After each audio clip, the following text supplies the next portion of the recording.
tous et ravi de vous retrouver en cette fin d'été. Depuis le début de l'année, nous avons pris l'habitude de franchir ensemble ce seuil de conscience que l'on appelle un portail. En effet, 4 fois par an, nous quittons une saison pour en accueillir une autre. Ces changements de saison qui jalonnent l'année, vécus pour la plupart du temps dans une parfaite inconscience, font partie de notre décor annuel. Alors, au moment de l'équinoxe du printemps, on va penser aux changements que l'on pourrait apporter dans nos maisons ou jardins, au nettoyage, au planning de projets sympas pour de longs week-ends avant l'été.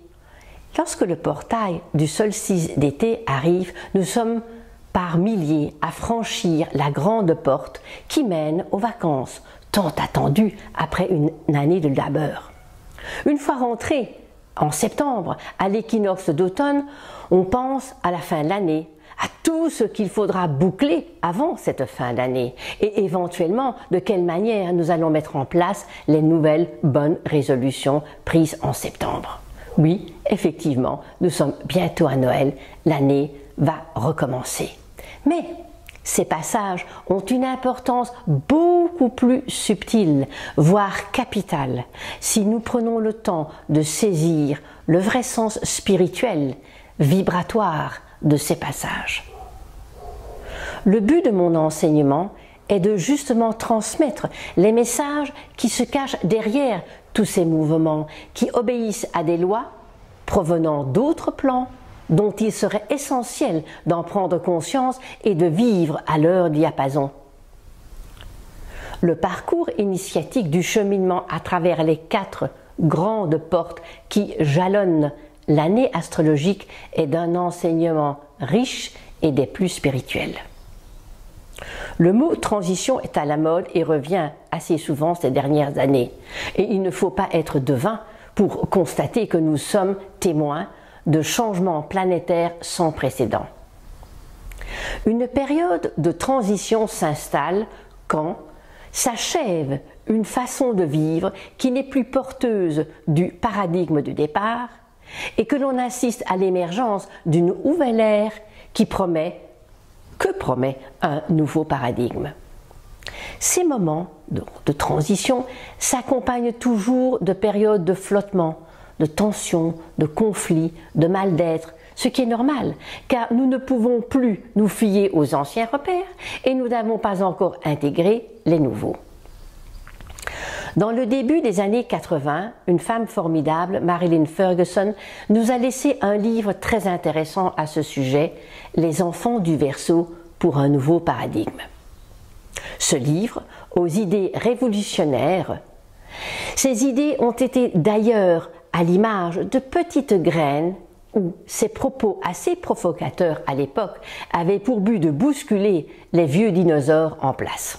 Alors, toutes ces vieilles structures dominent-elles encore aujourd'hui? Ont-elles régressé? Ou tiennent-elles encore le haut du pavé? Si l'on tient compte du comportement de ceux qui dirigent les grandes nations conjuguées au pouvoir grandissant des multinationales, on peut en douter. Mais d'un autre côté, nous pouvons nous réjouir des initiatives de ces milliers et millions de personnes qui, par un travail personnel, créatif, novateur, coopèrent à la construction d'une nouvelle société basée là sur plus de coopération, de justice, d'humanité. Et je les en remercie du fond du cœur. À chaque saison, nous avons la possibilité, nous, de participer à la mise en place de ce nouveau temps que le XXIe siècle a l'honneur d'accueillir. Sur les tables d'émeraude, on lit « L'homme est engagé dans un changement vers des formes lumière qui ne sont pas de ce monde. Et c'est ce vers quoi nous devons tendre. Comment? Grâce à ces rendez-vous planétaires cycliques qui sont des seuils énergétiques et spirituels à partir desquels nous pouvons trimestriellement nous adapter à de nouvelles vibrations de plus en plus puissantes. Nous savons que nos émotions influent sur notre ADN, nos codes de vie. C'est à travers ce cheminement en spirale que nous forgeons notre destin et que nous accompagnons notre planète, Gaïa, à s'élever énergétiquement. Lorsque le soleil illumine de ses rayons le 7e signe que l'on nomme Balance, au moment de l'équinoxe d'automne, notre étoile plonge littéralement dans les profondeurs de la nuit, jusqu'au moment du solstice d'hiver, ce passage à partir duquel notre astre solaire va reprendre sa course vers la lumière du jour. Depuis le moment de sa culmination solaire lors du passage de la porte des hommes, au solstice d'été, le soleil a pénétré les eaux originelles en fécondant de son essence cette matrice accueillante du Cancer. Depuis ce jour du 21 juin, nous avons entrepris ce chemin qui nous a été offert et qui nous offre l'accès à la réalisation de notre initiation qui se manifestera lors de l'étape du Capricorne. 6 mois. Ces 6 mois vont décrire quoi? Les aventures, les rencontres que nous aurons à vivre pour accomplir notre chemin initiatique. Alors, depuis ce 21 juin, de quelle manière avez-vous affronté les masques de votre personnalité afin de donner naissance à l'essence même de votre être au moment de l'étape Lion? Avez-vous pris conscience de l'importance du discernement afin de permettre à votre dualité de s'équilibrer au moment de l'étape Vierge? Alors, en cette fin d'été, nantis du fruit de tout ce travail, nous franchissons le 23 septembre 2018 ce 3e portail qui est de la plus haute importance, l'équinoxe d'automne. Équinoxe veut dire égalité du jour et de la nuit. Dans le signe de la Balance, qui dérive du grec bis et lanx, deux et plateau. C'est aussi le rapport juste des forces créatrices, nous décrit Marcel Sénard dans son très beau livre Le Zodiaque. Oui, vous avez bien compris, tous les 3 mois, nous avons la possibilité d'avancer d'une manière plus consciente sur la route de notre évolution en dépassant certaines de nos illusions que nous-mêmes avons mis en place pour compenser une réalité pas toujours à notre goût, une réalité de notre vécu. C'est de cette manière que nous forgeons notre destin. Ce qui est intéressant, c'est de prendre conscience que le signe qui précède le passage de tous ces portails, de tous ces vortex, est un signe mutable, donc propice au changement. Chaque portail est aussi lié à un élément. Le premier portail, l'équinoxe de printemps, c'est l'esprit du feu, où le plaisir ardent est désir et amour, nous dit Gaston Bachelard. Le premier signe est le bélier, qui est précédé par le signe des poissons, qui incite à la dissolution et à la fécondation de nouvelles possibilités. Le deuxième portail, le solstice d'été, c'est l'esprit de l'eau, la joie de l'eau et douceur de repos, nous dit Gaston Bachelard, qui ouvre l'été avec le signe du Cancer, qui est précédé par le signe des Gémeaux, qui met en relief notre dualité, notre curiosité et toutes nos possibilités mentales. Le troisième portail, l'équinoxe d'automne, c'est l'esprit de l'air. Délices éthérées sont la liberté et le mouvement, dit Gaston Bachelard. Au moment de rentrer dans le signe de la Balance, qui est précédé par le signe de la Vierge, qui pousse au discernement, au tri et au service. Le quatrième portail, solstice d'hiver, l'esprit de la terre. La joie de la terre est dans la règle et dans les obstacles, nous dit Gaston Bachelard. Au moment de notre entrée dans le signe du Capricorne, qui est précédé par le magnifique signe du Sagittaire, la passion nécessaire pour atteindre notre but, pour réaliser notre quête. Le signe de la Balance marque le début de l'hémisphère collectif, donc décroissant. Le signe du Bélier débute l'hémisphère individuel croissant. Bélier et Balance sont complémentaires, comme le je et le nous. comme le feu et l'air, comme Vénus, Mars, comme le Soleil, Saturne, comme l'action vers l'extérieur et vers l'intérieur, comme l'augmentation du jour ou l'augmentation de la nuit. À chaque portail, nous réactivons un signe de la croix cardinale, qui est un pivot créateur fondamental où l'intensité est très forte, permettant justement l'ouverture du portail, dont la mission est de transformer au cours de ces 3 mois les éléments qui transitent son seuil au moment de passer la porte. En ce 23 septembre, au moment de l'équinoxe, le Soleil se trouve à 0 degré de la Balance. Il est accueilli par Vénus, la romaine, Aphrodite, la grecque, une des divinités les plus célèbres de l'Antiquité. Mère des grâces, elle préside au plaisir de l'amour. Née des flots de la mer et de la substance d'Uranus, son arrivée provoqua une émeute chez les immortels. L'écume et la nacre étaient ses seules parures, hormis sa chevelure ruisselante sur sa nuque dorée. Nous connaissons tous la célèbre peinture de Botticelli. Où se pose la planète Vénus et le signe de la Balance dans votre carte du ciel? C'est au 0 degré de ce signe que chaque année vous recevez les vibrations de ce portail d'équinoxe. L'emplacement de votre Vénus, pas forcément en Balance, va vous renseigner sur la manière dont vous percevez l'amour, les sentiments et quels sont vos critères de beauté.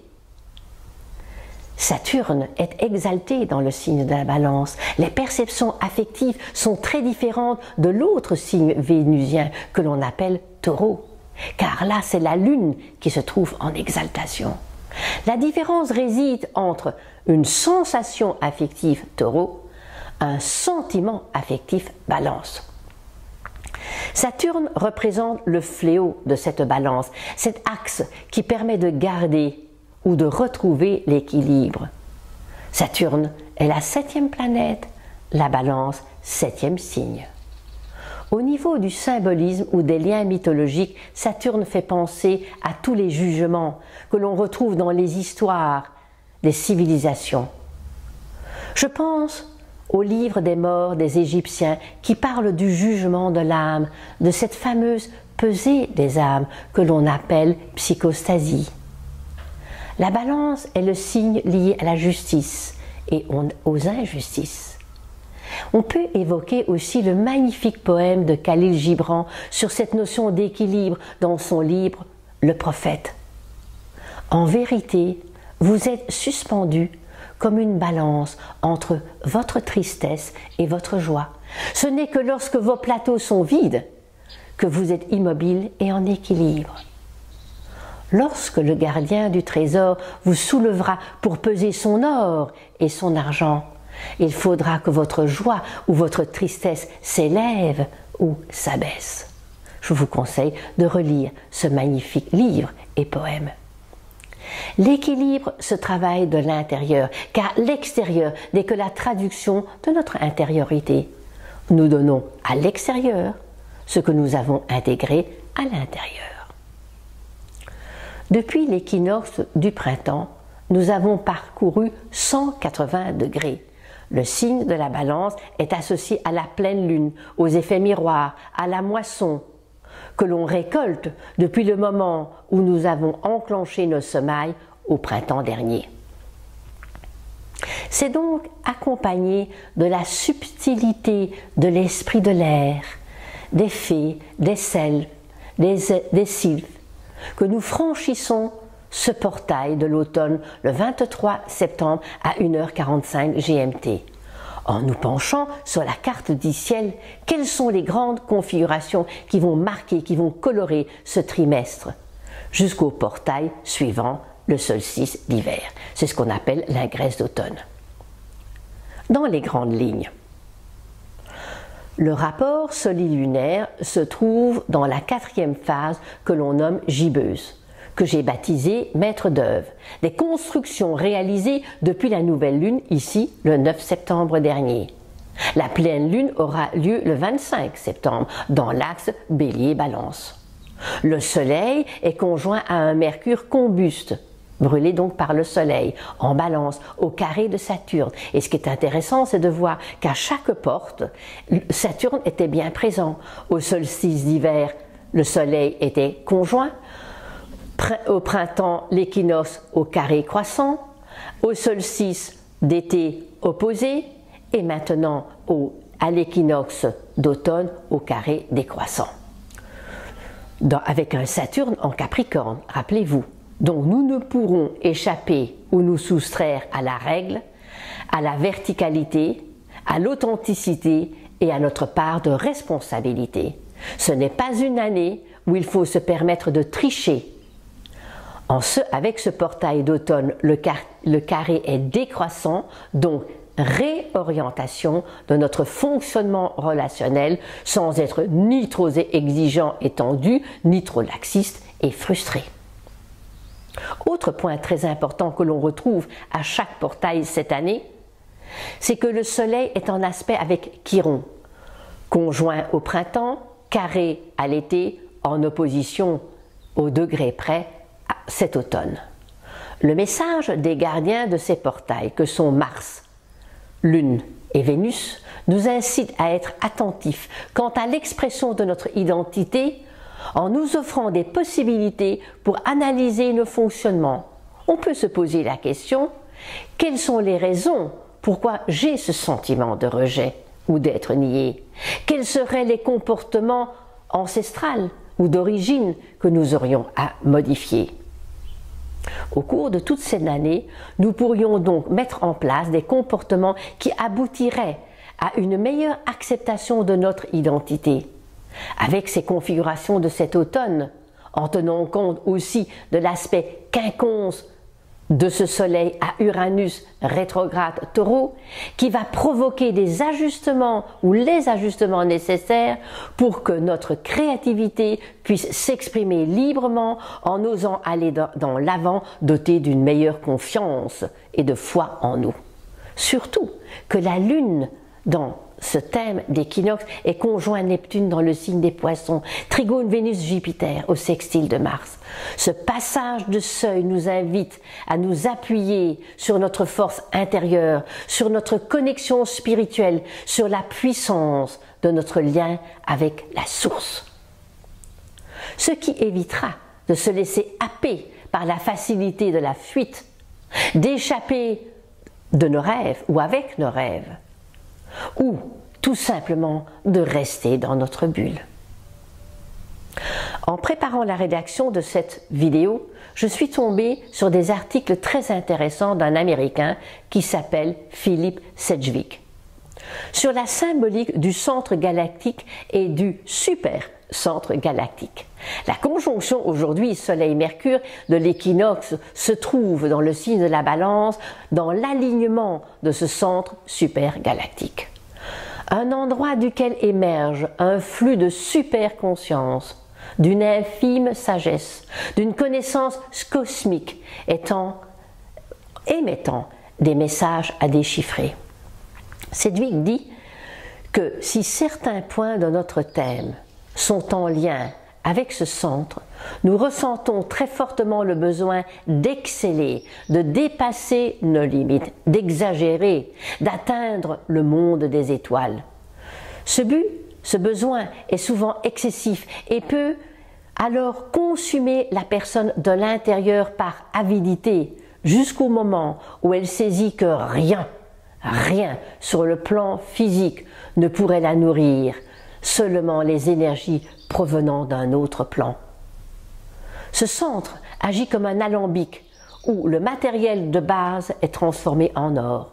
Ce que j'ai retenu de ces articles, c'est que nous devons dépasser surtout la signification trop mentale et psychologique de nos souffrances et de rechercher la signification fondamentale de ces blessures, en lien avec ce centre qui nous mettra alors face à notre problématique ou nos problématiques d'origine.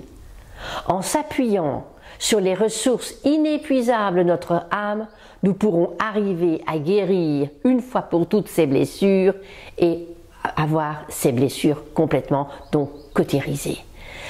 Ces énergies du supercentre galactique sont bien souvent en lien avec des relations d'âme, bien sûr, des relations d'âme sœurs, que l'on retrouve énormément actuellement. L'univers, la matrice divine, exige de notre part la conscience comme attention totale. On doit incarner le changement, on doit désirer le changement, on doit visualiser le changement comme accompli. La force des vibrations spirituelles que nous captons avec ce super centre galactique sont du même ordre que les énergies transmises par le protocole de guérison en lien avec Chiron, Pholus et Nessus, où à chaque fois il y a un sacrifice à la clé, offrir sa vie par amour pour que la guérison puisse avoir lieu.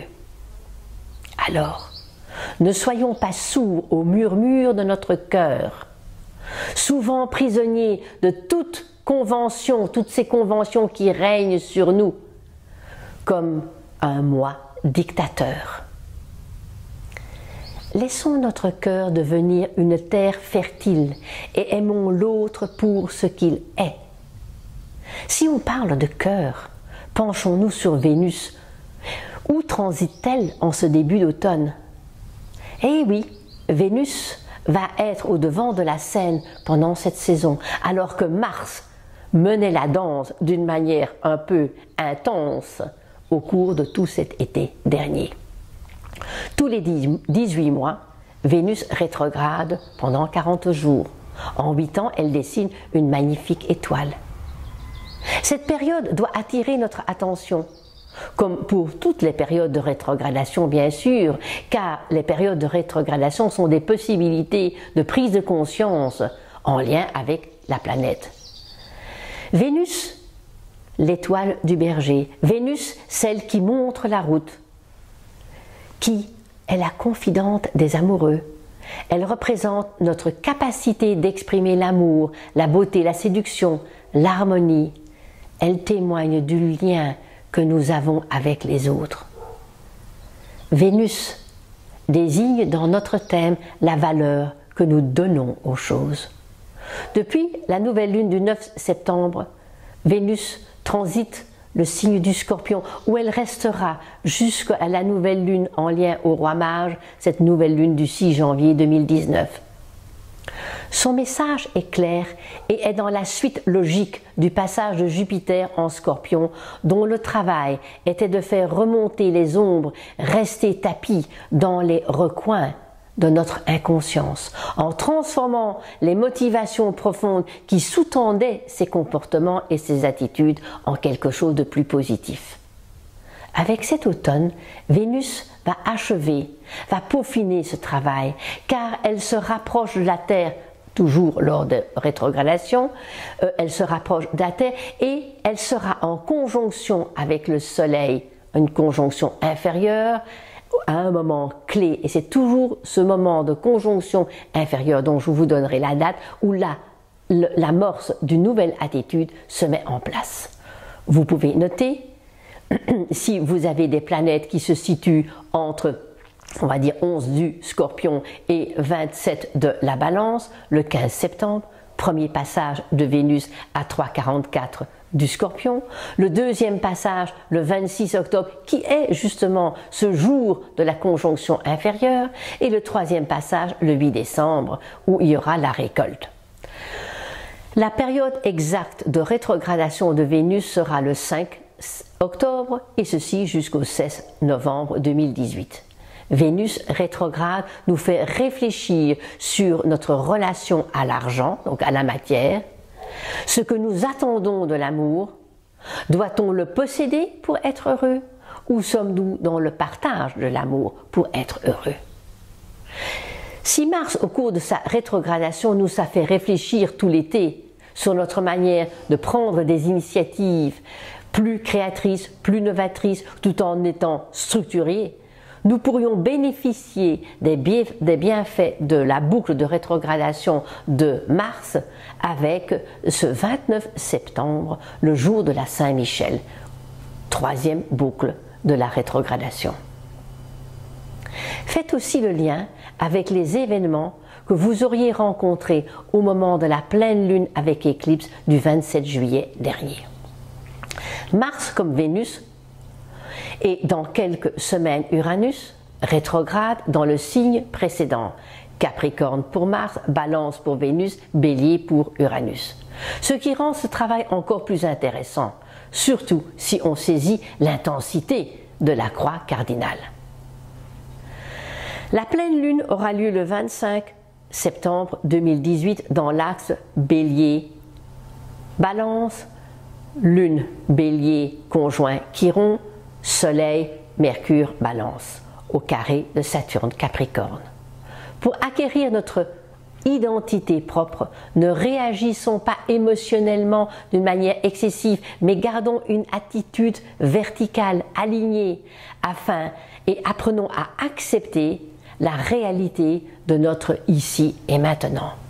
Quel lien pourriez-vous faire avec la pleine lune du 31 mars qui se posait dans la lune Balance, Soleil, Mercure rétrograde Bélier, au carré à ce moment-là, non seulement du Capricorne, mais de Mars.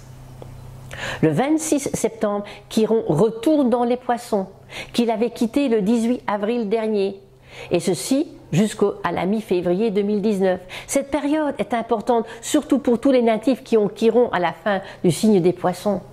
Quel lien pourriez-vous faire avec la période de avril 2017 où Chiron conjoint Vénus rétrograde en Poissons au carré de Saturne, Sagittaire, période très douloureuse pour tous ces natifs qui ont Chiron dans cet endroit, donc dans les 25-30 degrés des Poissons. Et récemment, il y a 6 mois, le mois d'avril, mars, mi-avril 2018, lorsque Chiron transitait ces mêmes degrés dans le signe des Poissons. On pourrait tous réfléchir ou méditer sur le réel sens que l'on donne à notre désir. Notre désir est-il purement spirituel ou humain ? Ne demandons pas à un humain de nous nourrir nos besoins d'âme comme le spirituel pourrait le faire. Ne mélangeons pas. Pluton deviendra direct le 30 septembre. Il était rétro depuis le 22 avril. Avez-vous des planètes entre 18 et 21 degrés du Capricorne? Nous allons récolter les fruits de la transformation de nos manques, de nos rigidités, de nos peurs, de nos pouvoirs, de notre sentiment d'enfermement ou d'étouffement pendant cette période à partir du moment où Pluton devient de nouveau direct. Chaque année, Pluton nous offre cette occasion. Le 5 octobre, Vénus devient rétro à 10,50 Scorpion. Donc le 4, la veille, Vénus est stationnaire, très puissant, avant donc d'enclencher son travail de métamorphose à l'instar de Proserpine. Vénus rétrograde, c'est Vénus qui rentre dans les souterrains d'Hadès, comme la déesse des moissons le fait pendant 6 mois, elle. Vénus redevient direct le 16 novembre. À 25 de la Balance. Ce sera au moment de la nouvelle lune du 9 octobre, à 16 degrés de la Balance, au carré de Pluton et au quinconce de Neptune, que nous avons donc cette nouvelle première lune dans le signe de la Balance. Un moment où nous pourrions travailler, ou nous sentir tiraillés entre des ressentiments, des colères, des rapports de force découlant de conflits relationnels, qui pourrait s'atténuer par les perceptions, des pensées, des attitudes imbibées d'amour et de tolérance et d'empathie. L'amour et la haine seront difficilement à équilibrer avec cette nouvelle lune d'octobre. Les 10 et 11 octobre, Mercure rentre dans le signe du Scorpion et Vénus rétrograde. Scorpion est au carré exact de Mars Verseau. Vous serez amené à devoir changer, modifier, reconsidérer vos valeurs, reconsidérer vos pensées, si vous voulez garder le respect des autres, si vous souhaitez rester accroché à votre liberté, à l'expression de votre individualité. Le 20 octobre, Mercure à 14 degrés du Scorpion est au carré exact de Mars. Votre parole devra être impeccable. Alors, relisez les 4 accords Toltec. La pleine lune d'octobre se fera le 24 octobre et sera très uranienne si la nouvelle lune était très plutonienne. Pourquoi? La lune conjoint à Uranus au Taureau, opposé à Soleil, Vénus, Scorpion, en bon aspect de Saturne. Donc une bonne toile de fond solide et sérieuse qui pourra nous aider à dépasser les tensions résultant du carré de Mercure, Jupiter, Scorpion à Mars. Donc attention à vos propos qui pourraient parfois être cinglants. Le 26 octobre, Vénus est conjoint au Soleil, donc Vénus rétrograde, conjoint au Soleil, c'est le cœur de la rétrogradation. C'est le moment où l'astre solaire prodige ses précieux conseils ou ses judicieux conseils pour une nouvelle manière de vivre. Tous les 18 mois, vous avez une conjonction inférieure où le Soleil nous murmure des conseils. Le 31 octobre, Mercure Sagittaire rentre dans ce Sagittaire. Les pensées seront plus positives, plus constructrices. Et Vénus rétrograde revient en Balance. On va devoir réviser ou réfléchir sur ce qu'il y a d'équivoque ou ce qu'évoque pour nous la justice, l'équilibre, l'injustice, le couple, le sens réel de nos relations. Le 5 novembre démarre la boucle de rétrogradation de Mercure, 3 fois par an, rappelez-vous, ici à 5 degrés du Sagittaire. Donc chaque fois que je donne des degrés, regardez où ça se passe dans votre thème. Vous serez peut-être plus concerné qu'une autre fois. Le 6 novembre, Uranus rétrograde en Bélier. Donc chaque fois qu'une planète rétrograde dans un signe précédent, il y a une révision à faire. Donc en lien avec le passage d'ailleurs précédent de Uranus en Bélier qui s'était fait au mois d'avril jusqu'à la mi-mai 2018. Quels étaient vos propos? Quels sont vos propos aujourd'hui? La nouvelle lune du 7 novembre sera très puissante énergétiquement car trigone à Neptune, sextile Pluton, et que l'axe des nœuds rentre pour 18 mois dans l'axe Cancer-Capricorne. Jupiter rentre pour 1 an dans son domicile. Il quitte le signe douloureux des Scorpions. Nous terminons l'année sur de nouvelles énergies. Mais continuons à prendre conscience de nos fonctionnements relationnels avec l'aspect toujours d'opposition de Uranus à Vénus dans l'axe Bélier-Balance. Tous les natifs qui ont des planètes dans ces derniers degrés de la croix cardinale seront évidemment plus concernés. Choix entre pétage de plomb et transformation de nos motivations profondes qui sous-tendent ces fameuses relations, qu'elles soient sociales, spirituelles, émotionnelles, familiales, affectives. Le 16 novembre, Vénus devient à nouveau directe à 25 degrés de la Balance. Le 17 novembre, Mercure devient rétrograde à 13,25 du Sagittaire.